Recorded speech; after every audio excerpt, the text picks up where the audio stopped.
उस्ताद जौहर Ali speaking. इन जनों को जान से मरवाना है। तीन को ना जब पाऊंगा बेचारे बेवजह चले जाए। पागल है, अलग अलग मरवाना है।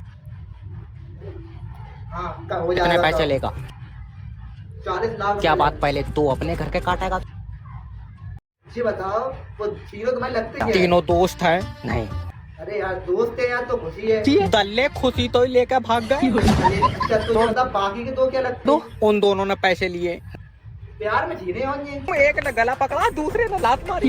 हाँ तो अरे साले उन्हें दोस्त क्यों कहता है तू? अरे साले वो दरिंदे हैं दरिंदे। मैं तो बदमाश कौन लगता है?